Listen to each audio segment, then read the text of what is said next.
my name is Rodneshia Ingram, and I am a student of Argosy University, Sarasota, within the College of Business. I am defending for a Doctor of Education in Organizational Leadership, and my study is upon the existence of human resource recruitment, skills training, and professional development trends within a social media platform. Substantial research has been undertaken within the field of American human resource management. However, the bridge to connect the international domain remained unaccounted for. This research sought to discover the significance of the geographical location, industry, trade, human resource development, and SHRM-bot competency-based themes within an international human resource-based social media platform. The subject is carefully investigated by using qualitative analysis from the international site member participants of Research Location ABC, of which we used as LinkedIn. Drawing from the evidence from qualitative surveys upon 75 international human resource recruitment, skills training, and professional development trends within this platform, these findings are linked to existing SHRM-bot competency themes through meta-analysis.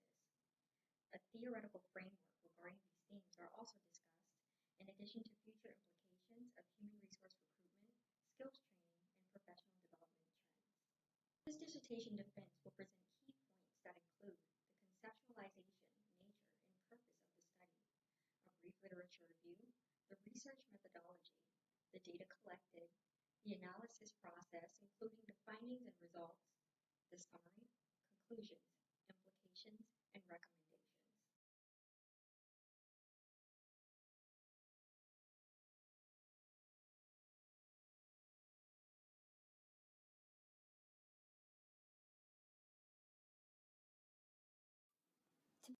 The following will involve an overview of the conceptualization, nature, and purpose of the study. According to CareerSource Tampa Bay, nearly 100% of businesses use computers. To this, the introduction begins by introducing the concept of international social media platforms. Considering the definition, this dissertation identifies the research problem as a lack of investigation upon the nature of recruitment, human resource skills, skills training, and professional development initiatives within the international social media platforms. The emergence of the 21st century has been strongly influenced by the forces of globalization and technological development. It has been so strongly influenced that the educational and training fields have begun to heavily depend upon global and technological initiatives.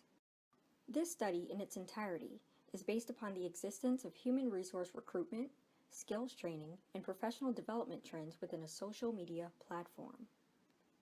Social media platforms have become the driving influence of recruitment, skills training, and professional development initiatives of the human resource management field. Considering this, researchers have focused their studies upon e-learner-centered approaches upon blogs, MySpace, Facebook, YouTube, and other social media platforms.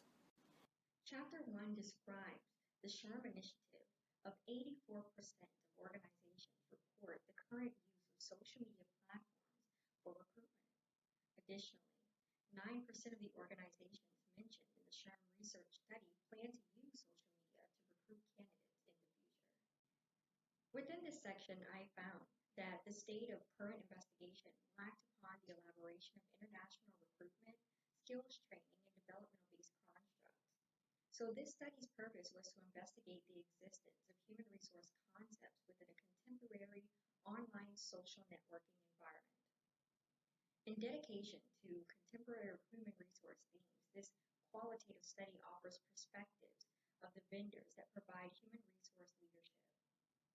This study questions the nature of international business industry demographics and popular themes within the field of social media-based recruitment, skills training, and professional development. Within the problem background, the dissertation identifies the research problem as a lack of inquiry upon the nature of international human resource themes and social media platforms. Human resource material has become widely popularized within social media, right? The problem background presents the demographic capacity of current HR recruitment and developmental-based trends and how they're not specifically known concerning global recruitment, skills training, and professional development preferences and themes. So previous studies, experiences, interactions, and data from researchers, staffing agencies, private vendors, and government organizations revealed a significant problem within the field of skills training and professional development. Within this section, researchers, government agencies, and staffing agencies elaborated upon current workforce development trends, recruitment trends, and the general needs of the international community. Additionally, the collected data revealed high statistics related to skilled labor. For example, in 2014, the South African government indicated that a number of skilled workers had increased from 1.8 to 3 million since 1994. Now, as students complain of a lack of preparation and job availability, in Andorra, the Cam Up Job Center of Cambodia adds that there's a lack of college transitional education, workforce networking, and job interview training. Similar opinions and initiatives were also stated in the Bahamas, Bangladesh, Algeria, and Afghanistan. Upon the concept of recruitment, Chapter 1 also indicates the expectations and social media concepts, as well as general recruitment trends of American staffing agencies that include Freight Crumb, Randstad, and Apple One staffing agencies. Although prior pilot studies have determined the need for human resource recruitment, skills training, and professional development training in America, there remains a lack of investigation upon the international viewpoint as it pertains to Sherlock competencies.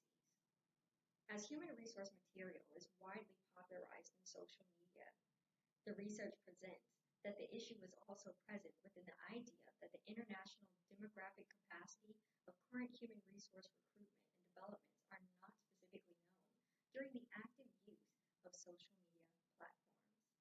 The phenomenon of interest has been acknowledged as a qualitative research study that analyzed the international demographic capacity of current HR recruitment and development practices. The intent of this research is to evaluate these themes upon a social network specified as LinkedIn. As the research location's function is to provide social networking opportunities for people who share similar or diverse personal or career interests, the nature of this research examines research location ABC's goal to establish interconnected online communities upon an international human resource perspective. With respect to the problem background of this study, the purpose of this study is to uncover data regarding the international demographic capacity of human resource recruitment and development in the social media platform of research location ABC, which we will be using as LinkedIn. So let's take this upon a perspective of skills training and professional development.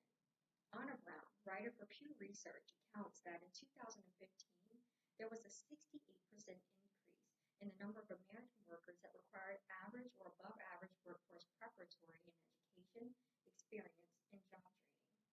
Brown further reports that 54% of the American labor force indicated the significance of skills training and development for maintaining balance and stability in correlation with advancements of the work industry. This dissertation and specification identifies the research problem as a lack of investigation upon the nature of recruitment, human resource skills training, and professional development initiatives within international HR social media platforms.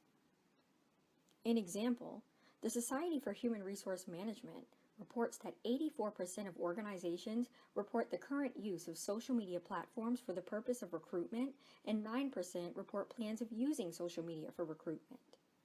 An example, U.S. White House officials and other government officials have worked tirelessly to develop plans to not only create new jobs, but also to support the STEM technological initiative. In correlation with government initiatives, on October 4th, Ed Peachy, President and CEO of CareerSource Tampa Bay, presented a quarterly activity report before the Hillsborough County Board of County Commissioners. It presented a solution to an unemployment rate trend of 4.3 in similarity to the STEM development initiatives. However, it is also recognized that this skills gap extends beyond the Tampa Bay region.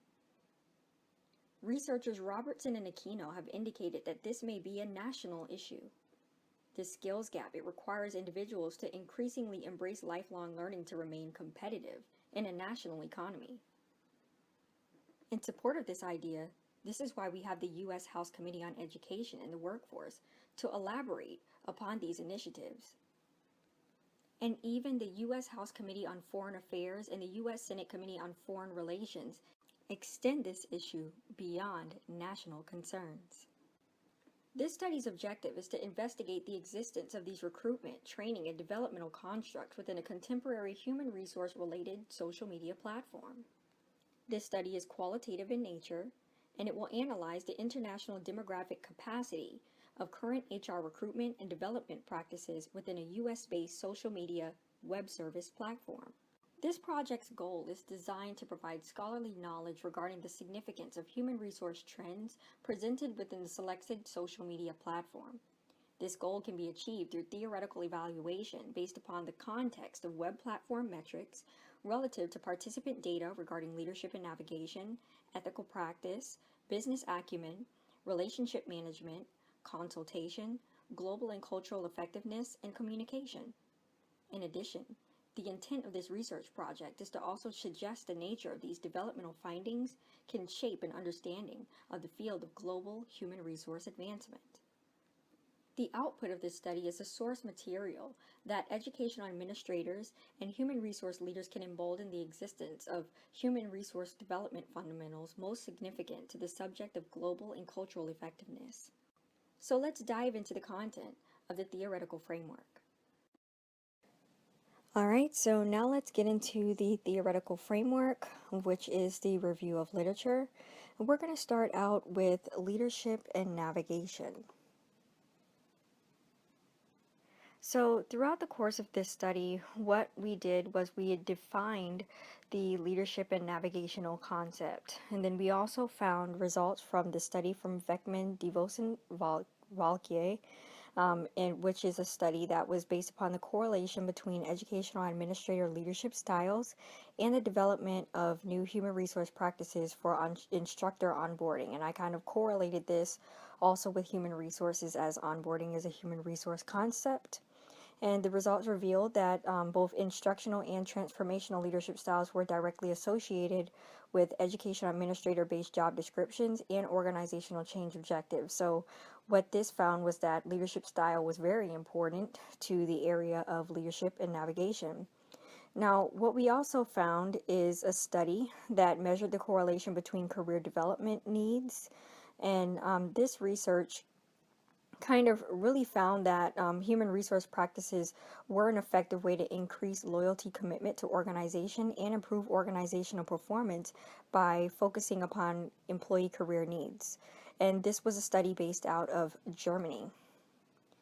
Now, also there was a study based out of Malaysia, and this study sought to examine the correlation between motivation enhancing practices on turnover intentions and talent engagement amongst the managers of a local hotel industry within Malaysia.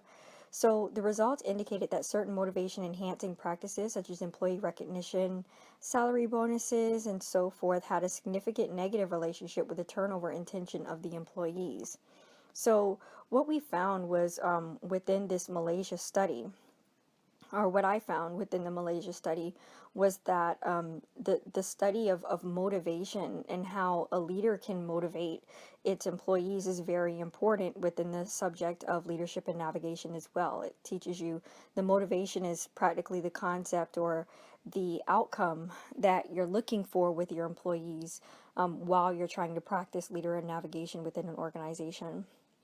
Also, a 2017 study based out of the United States by Hayati, Atafi, and Ahirni, they directed an exploration upon a social network perspective of Salesforce leadership and motivation during strategy implementation. So this one was kind of different and kind of the leadership when in use upon business acumen, and or when actually doing the job. And the results revealed that salespeople with high network centrality or low strategy commitment, they lower their peers' commitment and hurt the effectiveness of a transformational manager. So the research also reported that sales managers' use of transactional leadership can decrease the non-committed central salesperson's influence over peers.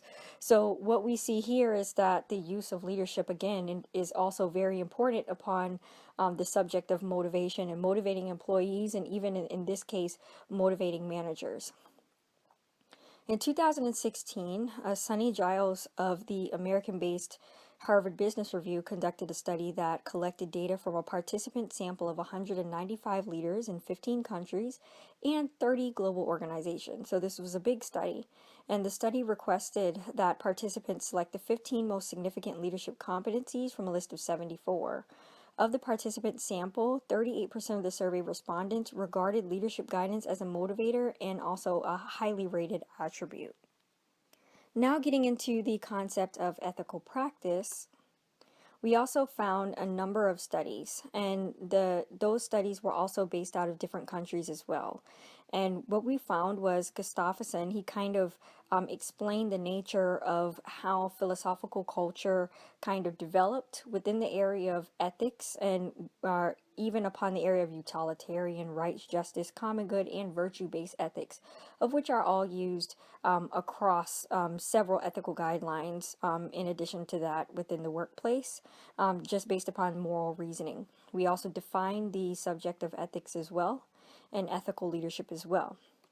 So the Giles study that we spoke about earlier, it also mentioned that 67% of the survey respondents, they mentioned ethical and moral standards to include transparency and honesty, and it was also a highly rated leadership preference. So we see here that it is very, very important. And also Scott, based upon the United States, in addition to the Giles study that was based out of the United States, it said that practitioners face decisions involving ethics on a regular basis. So this is something that includes, discerning what is right, of course, and transparency, and also human rights and avoiding conflicts of interest. So it just goes in to define it. But then we get into a Gyronet study that was also kind of actually based upon the United Nations, and it indicates that ethical leaders, they not only evaluate ethical practice, but they also seek to inspire peers. So this also goes with what leaders are saying and how leaders are supposed to conduct themselves ethically. So the study that we see that's based out of China, it evaluated which is Wu Quan Yim Chao and He. It evaluated the relationship between CEO ethical leadership and corporate social responsibility. The study focused upon the mediating role of organizational ethical culture and the moderating role of managerial discretion upon issues such as corporate governance, corporate compliance, and so forth, and also employee motivation. So the results indicated that ethical leadership positively influences corporate social responsibility through the practice of organizational and ethical culture. Also a study based out of Germany again. It also suggested that there was a lack of empirical evidence upon whether ethical behavior or of the ethical lead or of the organizational leaders affect organizational attractiveness. So this is just saying, whether a leader makes an organization attractive by displaying this type of leadership. So the study investigated this, and in turn, the results indicated that strong ethical leadership behavior does indicate or influence an increase in higher ethical ratings. There's also a study that was based out of Africa that kind of explained that there's an importance here also. And what we're seeing is that across several guidelines in several countries, there is a need for an interest in ethics. As in Africa, it is saying that there is a strong pluralism in Africa, and scholars mention that because of this worldview, that it curbs holistic practices and business activity. So it declares that these strengths and weaknesses and the sources of morality have yet to be worked on, which of course it shows that in some countries, there shows that some have kind of got it down, and it shows that in some there may be a need, or just based upon this study, in some organizations there may be somewhat of a need. Now getting into critical evaluation, what we're seeing is that the Society of Human Resource Management, we take their definition of defining this concept. So what we found is a study based out of the United States from Greer, Carr, and Hip in 2016. They conducted a critical evaluation upon strategic staffing and small business performance. The researchers suggested that there's been little attention to the strategic aspects of staffing This inquiry influenced the study upon relationships between strategic approaches to staffing and then the firm performance using survey data from 139 founders and owners of small firms. So the results kind of indicated that recruiting approaches that imitated the best practices and processes of larger businesses were positively related to perceptual measure of firm performance. Also, the research indicated that the growth-oriented selection processes were also positively related to firm performance. So now another study is also mentioning that researchers have been reviewing these development and evaluations and it also mentions that the level of critical evaluation applied when conducting performance appraisals is based upon qualitative parameters that are observed and measured by approximations. So what we see is that upon the aspect of actually doing business management and organizational leadership, we see that critical evaluation is present. We're also seeing that critical evaluation is also present upon the idea of actually interacting with employees and also doing performance appraisals. Also within the UK, there was a job analysis and a critical evaluation that was actually done upon the area of consultant development. And this is within the area of actually performance management now. And the grounded theory and the results indicated that the consultants reported that there were primary barriers during practice, and these barriers were time constraints, excessive workload, lack of skills, lack of self-efficacy to undertake the research, poor research culture, and a lack of support. They also revealed that there were main compulsory factors such as dedicated time, research training, skills development, mutually beneficial alliances, as well as enhanced managerial understanding of the consultant and research idea and construct. So what we find here is that critical evaluation is very important to each area in each one of these sectors, whether it be at the top of the chain of organizational leadership and then also directly consulting and working with your employees. So now upon the subject of communication, we also found the definition by Sherm, and that explains in depth what that definition is. So a study based out of Ecuador have studied the nature of leadership, voice behavior, and also employee moral efficacy. So we're showing that there is a trend that research is taking place upon this subject. And what we're going to see is that research is actually taking place almost everywhere upon the concept of communication. So within Singapore, we show that throughout the communications process, people require information. They also explain within this study that communication is like a lifeline of projects because it provides a linkage between management, clients, and project team members as well as other stakeholders. We also find studies based out of France that conducted a unique evaluation to better understand the challenges and opportunities of using humor-based communication style, as sometimes the type of communication can kind of be used within this area as well, or a kind of help. So what we're showing is that in the recruitment and advertising sector, while you're recruiting for a job position, they're finding that research specified humor as an effective strategy that provides managers a new understanding of humor as a marketing device in recruitment and advertising campaigns for employees. And then also based out of the U.S. in 2016, Johnson, Lukaszowski, as well as Stone, they also have human resource management systems playing upon the subject of social media and technology. It's showing that it also has an influence in organizational functioning and communication. It also, according to an office team illustration, it says that more employees than senior managers think that it's okay to connect with colleagues on social networking sites like Facebook, Twitter, Instagram, and Snapchat. So this is important because as this study is for social media and human resources, we see that studies across the world are now showing that there is a correlation or connection between posting, but now we're showing that it is in the manner in which you post also. There's different aspects to it. So, a study based out of Trinidad and Tobago also conducted an evaluation of the adoption of integrated human resource information systems.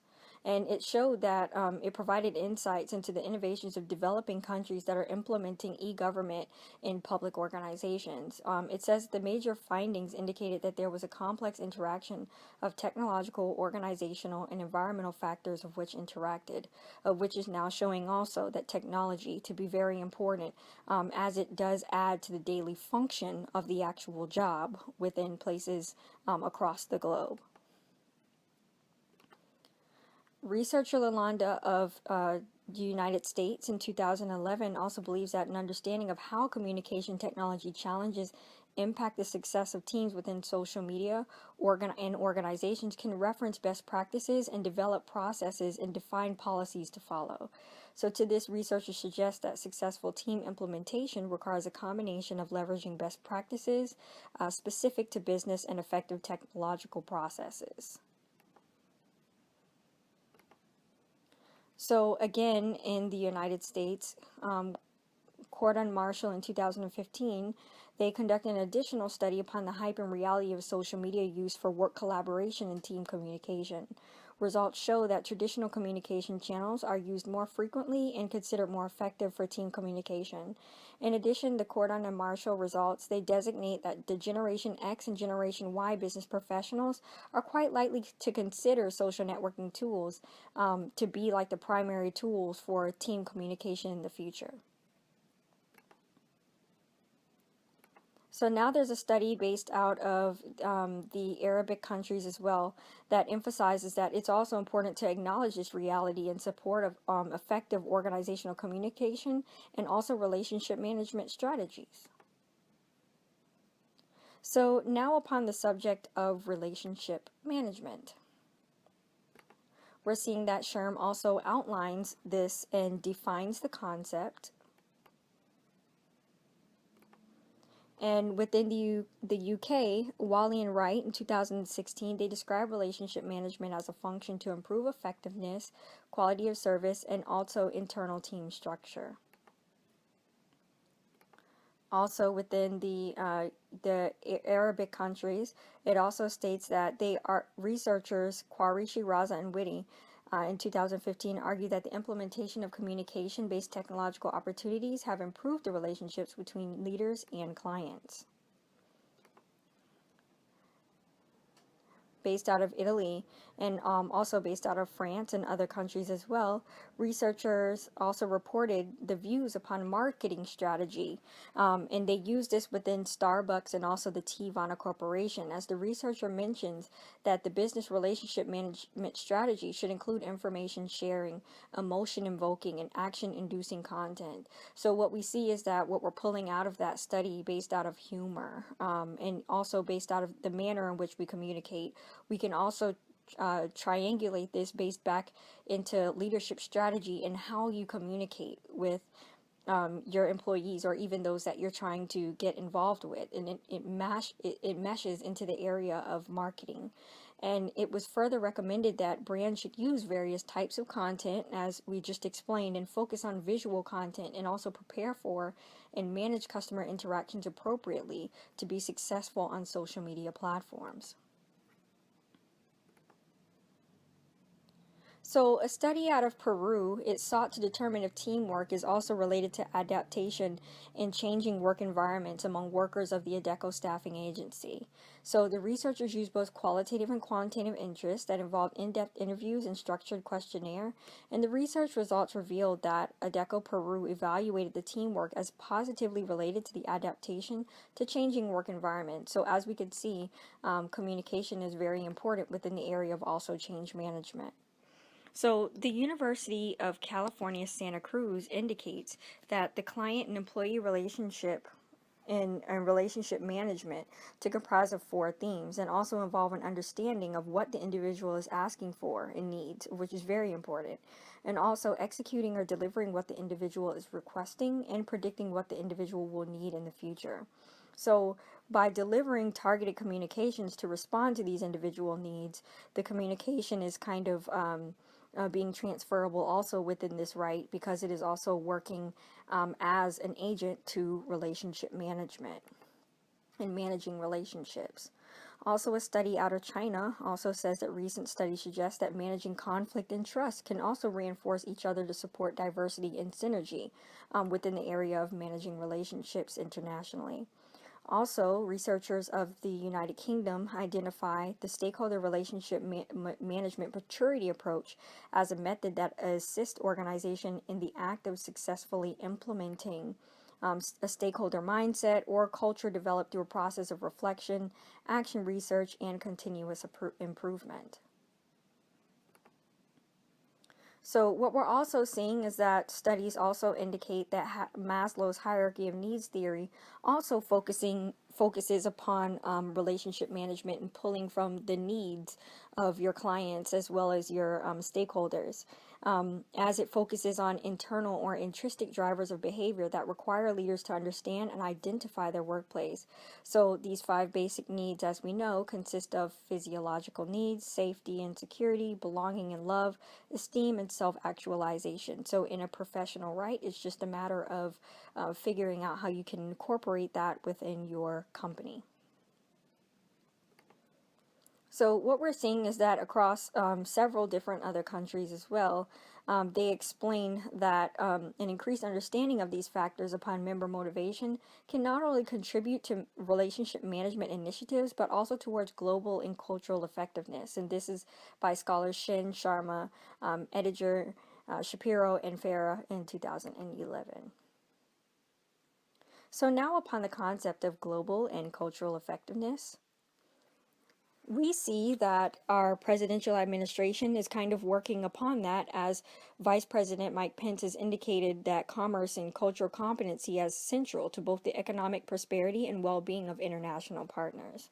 Also, SHRM defines the definition of global and cultural effectiveness. And moving into the studies, we see that within the UK, Girvan, McCarthy, and Morley, they say that scholars are becoming increasingly aware of gaps in knowledge of the basic elemental building blocks of human resource development in many territories that were on a significant developmental trajectory and cultural tenets. We're also seeing that researchers Rakin Pesakovic introduced the notion that globalization has changed the competitive field on which countries and companies view national and international markets. So we're seeing that globalization and global markets are very important. And we're seeing also that countries within all aspects of business are looking at global and cultural effectiveness, or they're actually transferably using this. Jackson and Michie of 2017, they did an evaluation upon Gulf Arab leadership style and how it impacts the state of human resource management.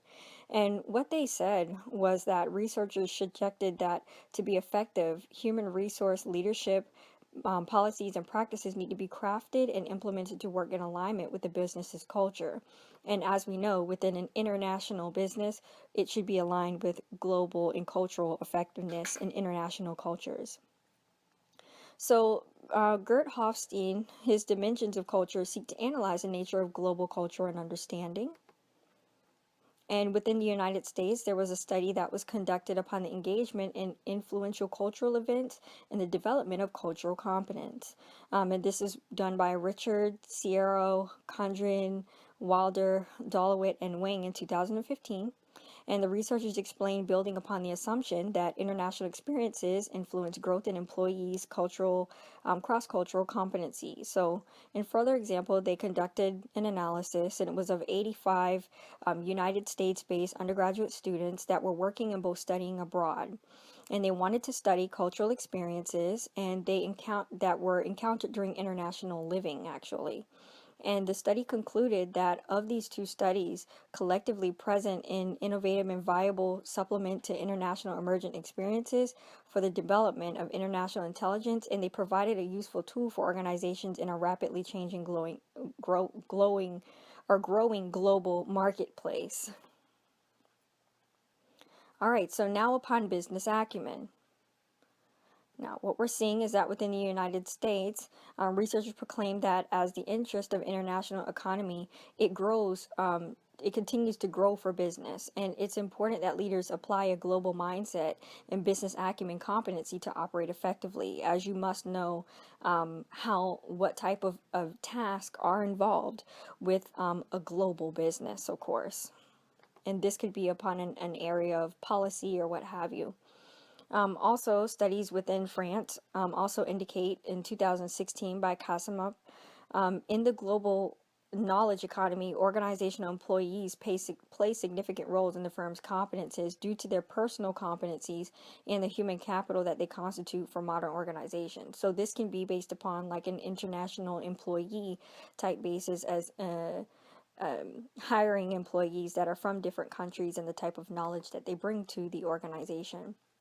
Also, a study based out of South Africa also includes that business knowledge and business intelligence within business acumen is very important because it's critical practice to also adopt, and also invest in, not just for the company, but also for those that are working there.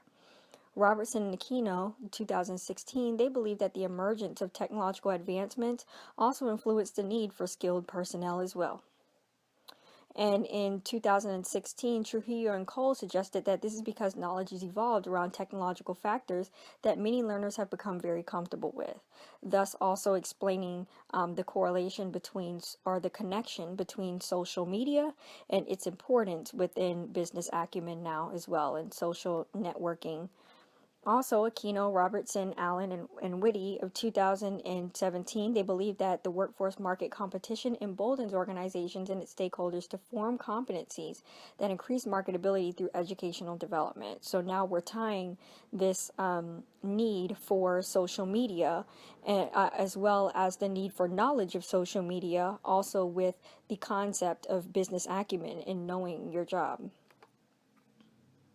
So a study based out of the Vietnam in 2015, there was a questionnaire that was administered to 120 women business owners in several collectives within the Quang Tri province. And the findings suggested that business training can improve micro-enterprise performances and has many other positive results, such as increasing motivation, success, and the perception of entrepreneurs, as the study was upon women Vietnam entrepreneurs in 2015. A study based out of the United States from Litano and Major suggests that organizations should be focused upon the whole life approach to administering career development when considering this within the area of business acumen. Also, a study out of China also described the business acumen function to be, of course, analytical, quantitative, and empirical in nature when considering the development of training in this area.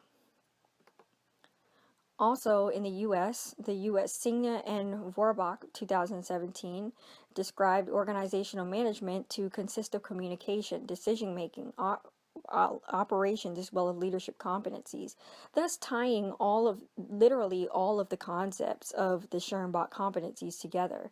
And they say that scholars believe that business acumen function is very strategic, and it even expands beyond the scope of these elements. And as you can see, the business acumen function kind of stems off and kind of branches into these other subjects that we are mentioning within the study. So there was another study based out of Lebanon that that was based on architectural leadership, and as a neglected core of organizational leadership. The researcher further defined the term as a leadership ability to structure an organization in service to its strategy to improve its capability and enhance its value. So what we're seeing is a tie between leadership and navigation, as well as a little bit of critical evaluation within the business acumen of doing your job.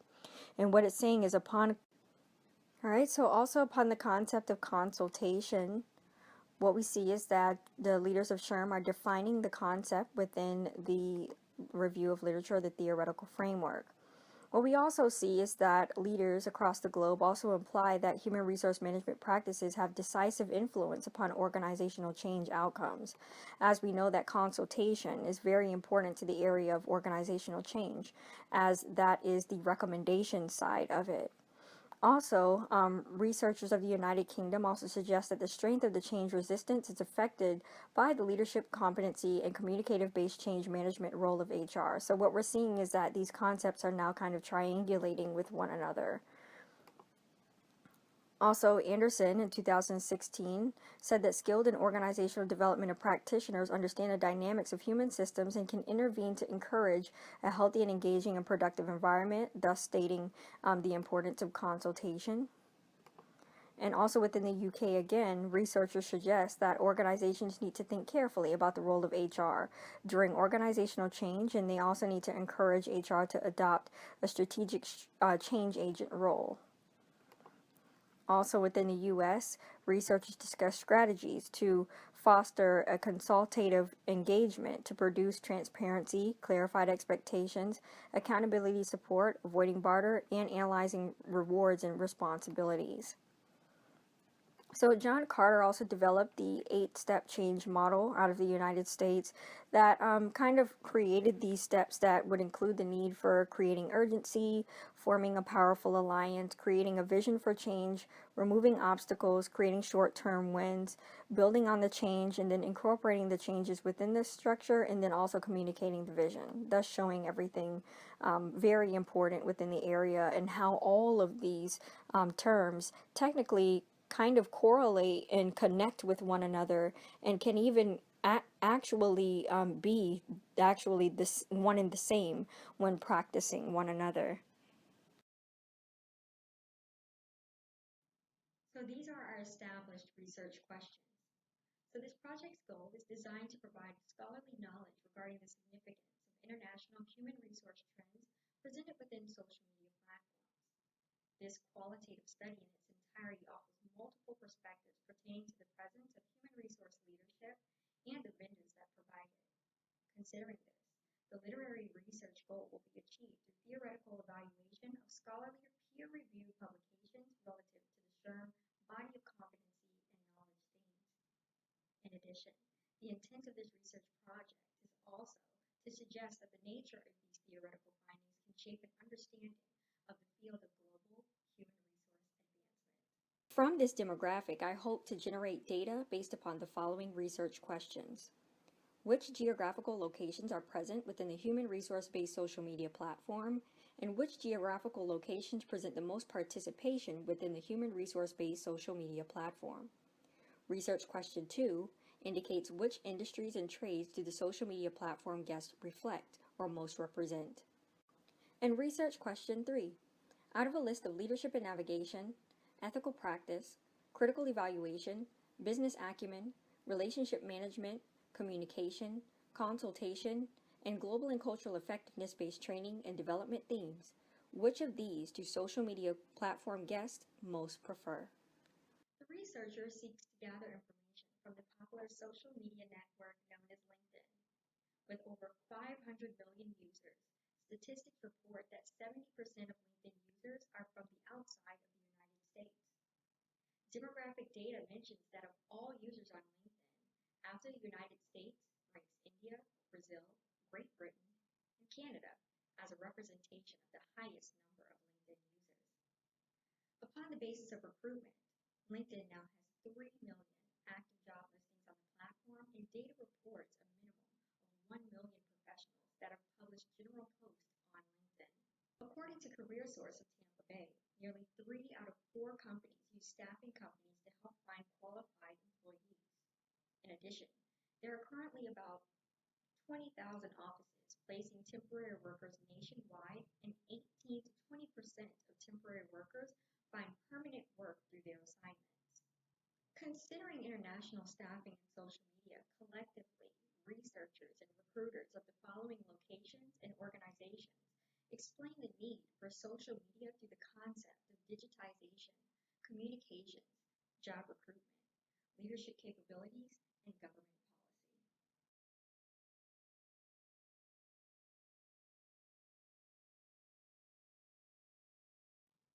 This theoretical framework encapsulates the significance of human resource subject matter within international social media platforms. The foundations of theoretical investigation will include a review of relevant literature regarding human resource content. From this review of literature, the reader should develop an enhanced awareness of the state of human resource trends and themes.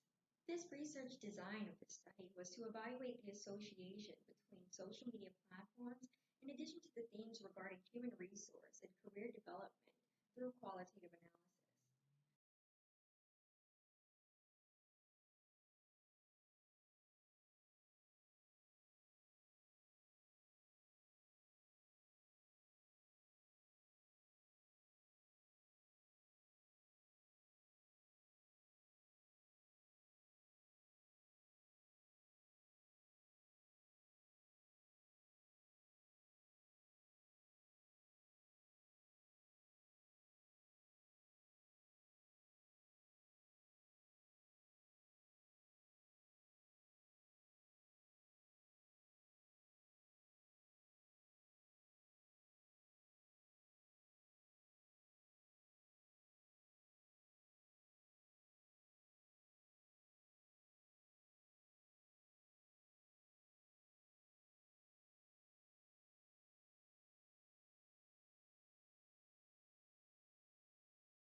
All right, so now let's get comfortable and talk about the survey results in a little bit of detail. So what you're seeing right now is a PowerPoint presentation that's going to provide you with a listing of every research question as well as each result based upon that question. What we find upon the first page of the presentation is a listing of all of the locations that represented the most participation within this international human resource-based platform survey. So what this is going to do is tabulate the information based upon those that participated in the survey, not necessarily those that participated within all of LinkedIn. And all of these respondents were gathered based upon the researcher's actual profile as well as their LinkedIn or extended LinkedIn network. So all of those within the LinkedIn network or of those within the LinkedIn network, this is a listing of all countries, of all those that participated within a LinkedIn network. These are a listing of all of those that participated. The survey results also presented that the research participant sample presented the following industries and trades. And this is a listing of all of the industries and trades and of those that participated within the study from each and every single country that came in. Upon a geographical viewpoint, the time zone of the participating locations could have affected the data as the average day that I participated in all of these and put out the surveys was on Monday, January 15th, and I started them at 5 p.m. So what we're going to find is there may have been a limitation in the research results as we're going to see the disparity or the difference between the time zones in each country and location and the timing that those posts for the survey were presented. This is a continuing slide of some of the times and the time zones in the areas of which the respondents came from and also responded. And this last slide also represents the same. All right, so additionally, the reason why I did this also is because these results report the nature of what we like to call social media content lifespans. An example, like social media marketing expert Rebecca Coleman, she reports an average content lifespan of a Twitter-based feed to be around 15 minutes. So let's travel onto that of LinkedIn. And they reported that the average lifespan of a LinkedIn post would be a lifespan of 24 hours. So as we see, based upon the time frames of the average lifespan of the post and then also the average lifespan or the time frame of when that post was posted or responded to, we see that there could be a little bit of research limitation as to those that could have gathered the information. If I could do it all over again, what I would do is probably post within a time frame that would be relative to that of the US-based time frame. For example, do the calculations in the math based upon it actually being 5 p.m. within that other country as well as another country, of which would allow for me to probably stay up and for 24 hours and not catch any sleep. But if I were to do it all over again, that would be my recommendation for research, to gather better information and also to catch respondents at better time frames. Right, so let's get into some of the table data that we found within the research and some of our findings. So I'm going to go ahead and take a look at some of this data as you're looking at it so I can better give you a review of exactly what you're seeing and the results that I am providing. So while doing this, what you're going to see is that there's a total research population table that is going to represent exactly what you saw on that first slide, regarding all of the research participants that came in. Now, what it's going to show you is the number of participants that came in from those specific countries. Within the research study, there's also a written out table of exactly the number of research participants. Also, what I did within figure 1 was I gave an overview of, at the time, that total LinkedIn network population that I had was 7,743 research participants. And of those 7,743, LinkedIn network population, I only had 75 participants that consented to the respondents. I had 100, I think over 100 respondents, but some of those I kind of had to take out just because of the fact that they did not consent to the research, but 75 of them consented and it was valid research documentation. If I had to do it all over again, I would definitely extend out the timing for the number of research participants that I could take in.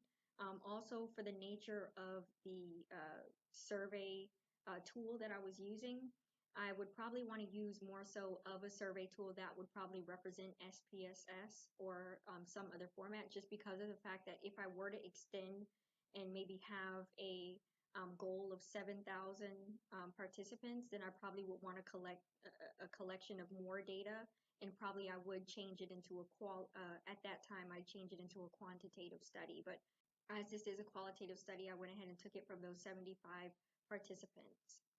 So what you're going to see now is after I've taken out the 75%, or after I've taken out from those 75 of those that participated, now we have a 100% consent rate. Also, what I did was I created a figure that was going to give an illustration upon a world map of where I got my research participation from. As you see, there are still countries within continents that have been unaccounted for. And if I were to continue this research, as I do see that I have an extended amount of time after the study is over to continue it, I may want to kind of expand out and see if I can gather more data from the countries that have been unaccounted for. Within the table 2, what you're going to see is also a layout again of those countries of those that participated and the number of those that participated within the study. And what you're going to see is those that participated and also a number of those that participated within the study. Also, what you're going to see in figure 4 is an illustration of data displaying a representation of the survey populations, industries, and trades. So upon that document that you saw, or upon that slide that you saw with just the general written titles of those, now what you're going to see is that based upon a pie chart of where those industries came from, and then also those that participated the most. What you're also going to see in figure 5 is a pie chart of that represented the illustration of data displaying the representation of career titles upon the survey population as well. So it's going to be based upon the industry, the first one, and then this one now that we're viewing is based upon survey population. And is based upon career title as well.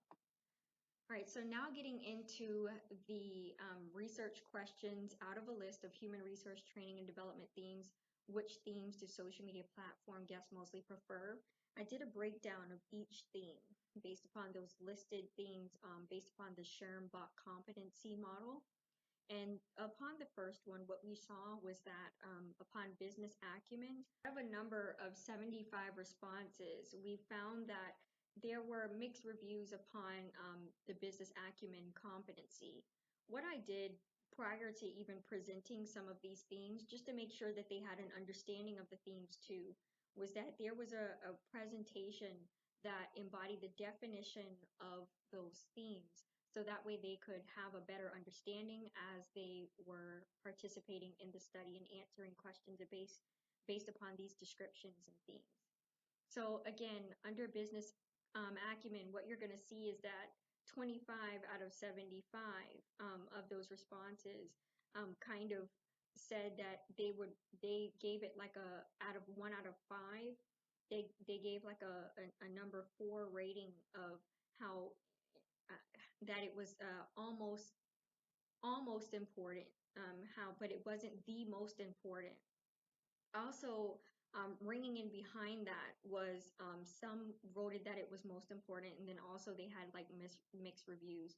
So what I'm seeing is that there were mixed reviews, but ultimately it is something that's important, but they don't really see business acumen as that important. So within this research study, what I would find is that business acumen is actually the actual doing of the job. This is you reporting that you can actually do the job, and these are the actual job descriptions and the task of someone doing the job. And I just thought that it was a little ironic that it was important, but not that important to my respondents. So one of the things I probably will want to ask in a subsequent study is why. Right, so the next important one was communication. So what I saw is out of the 75, they wanted to rate their preference of communication as a competency for workplace organization or their societal view. And they said communication was most important. And that was of those 35 out of the 75. So most of them rated it at most important. I would probably take this into account, being that we are studying um, international human resources, of which accounts for people all across several different countries, of which means that we're all speaking several different languages. So I could understand their reasoning and the logic behind why they accounted this as most important. The next question would be their preference of consultation and that competency within the workplace organization or societal view.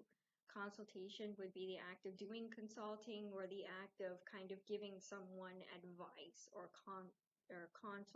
consulting. So within this area, what I saw is that 25, which the most out of 75, presented that it was kind of important, not important, but almost important. So they gave it a 4 out of 5 rating, and they explained that this competency was at a 4 out of 5 rating. Now, what I would want to do in a subsequent study would probably be to ask why this is so. Why getting advice isn't as important, and also why business acumen wouldn't be as important as that as communication. Within figure 9, what we're seeing is that a question based upon critical evaluation and its importance. So what we saw was kind of something significant here, because out of a response of 75, we got 25 which was the most, that marked it as important. But then there was a 1 point difference with those that voted 20, that only had 24 votes of it being at a number 4 out of 5 rating. So what I would probably want to do in a subsequent study would be to ask why this difference is so, and also why critical evaluation would it be as important as communication. So what we're seeing now is that communication is most important out of actually doing the job, out of actually evaluating concepts and themes, and then also why communication is more important than consulting. So that's an interesting concept, and I probably would want to, within a subsequent study or research survey, probably not necessarily go into survey research, but probably speak to them myself, or probably within a context of an email or something in written written form of communication.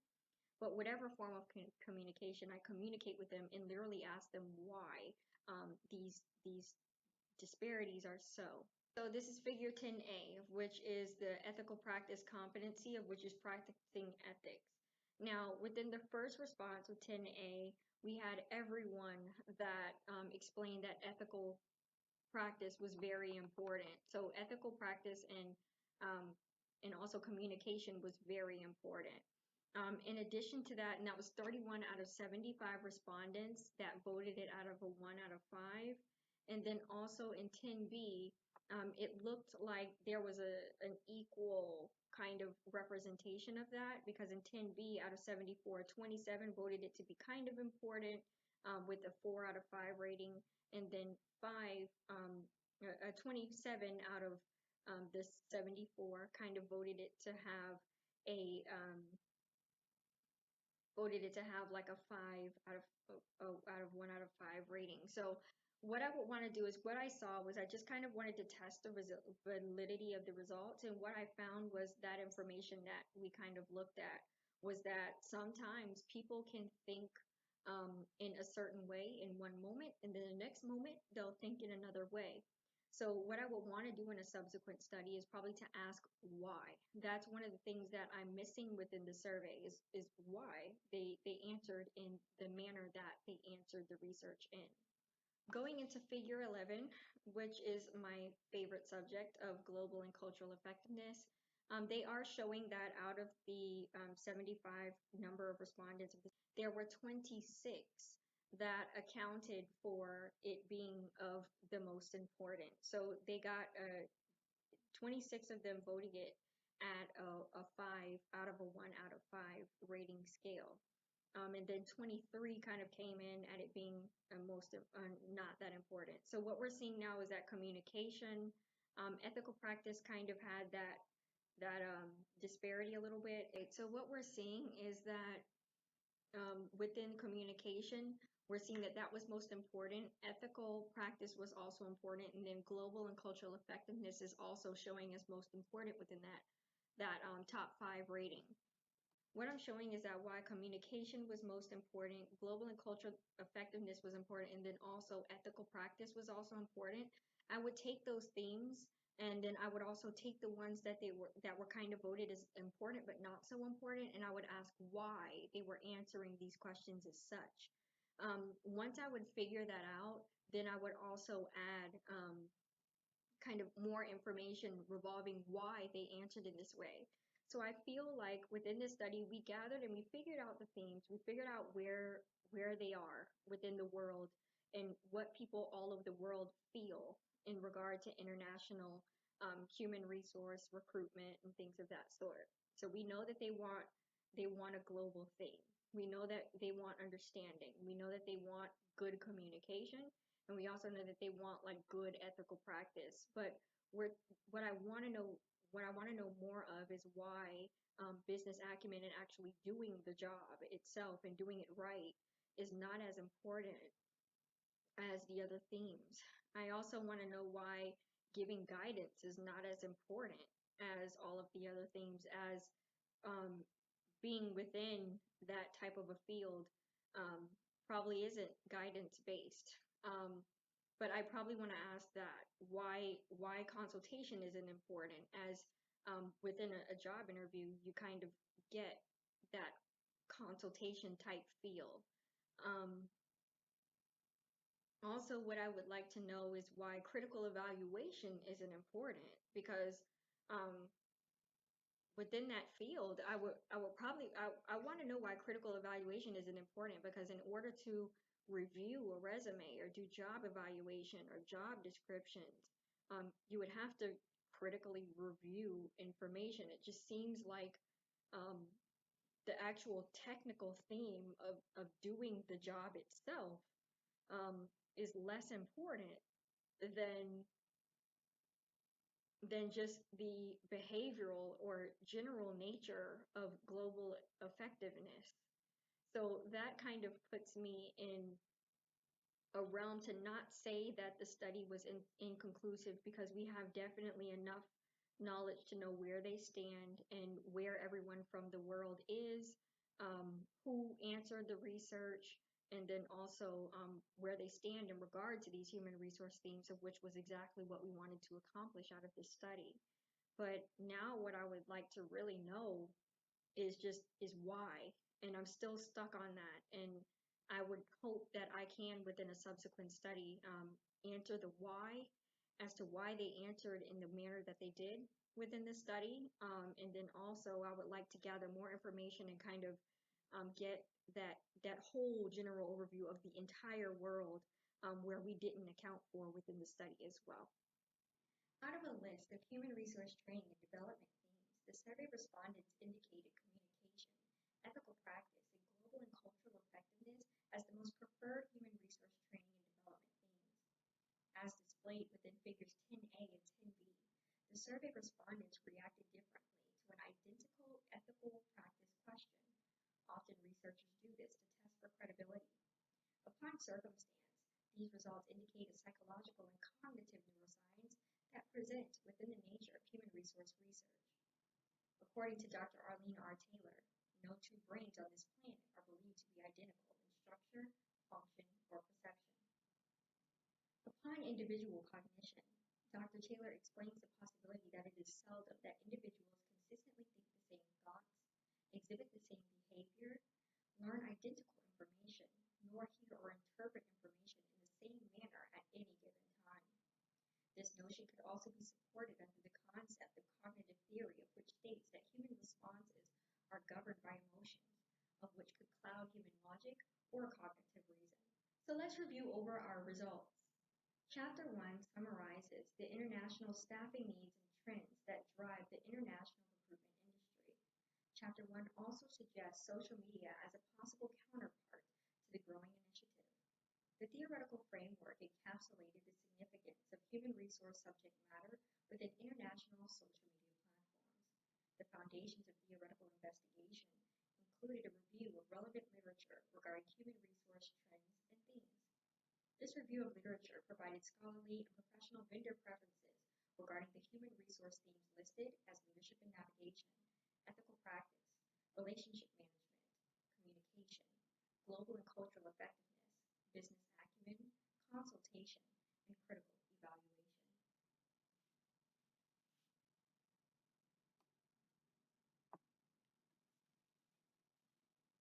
The methodology in its entirety presented an exploration of the existence of human resource recruitment, skills training, and professional development trends within the LinkedIn social media platform. The methodology involved an outline of the ethnographic research design, research subjects, instrumentation, methodological assumptions, limitations, and delimitations, in addition to data processing and analysis. The research results section analyzed the international demographic capacity of current HR recruitment and development practices within an international social media web service program. Chapter 4 uncovered data regarding the study's research questions and the international demographic capacity of human resource recruitment and development in the social media platform of Research Location ABC, known as LinkedIn.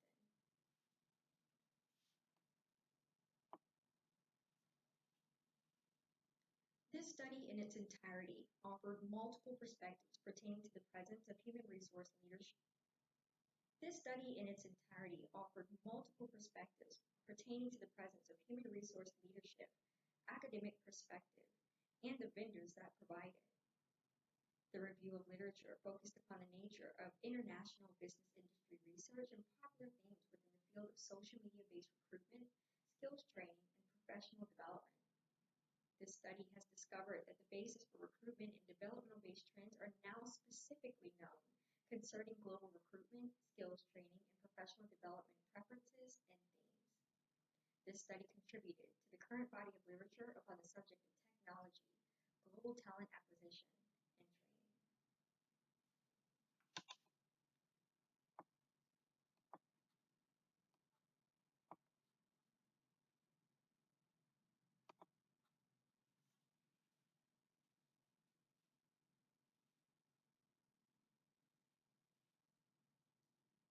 Thank you so much for participating in this presentation regarding human resource themes and professional development preferences.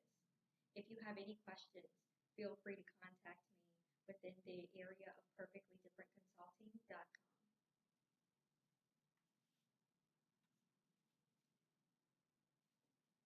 Thank you for for your participation within this teleconference regarding human resource themes, professional training, and professional development themes.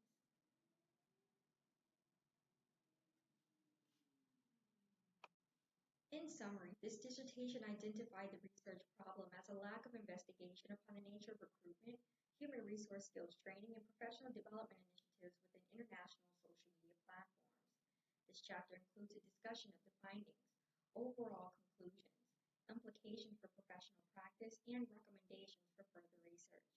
In summary, the study seeks to add to the body of knowledge within the field of human resource leadership study.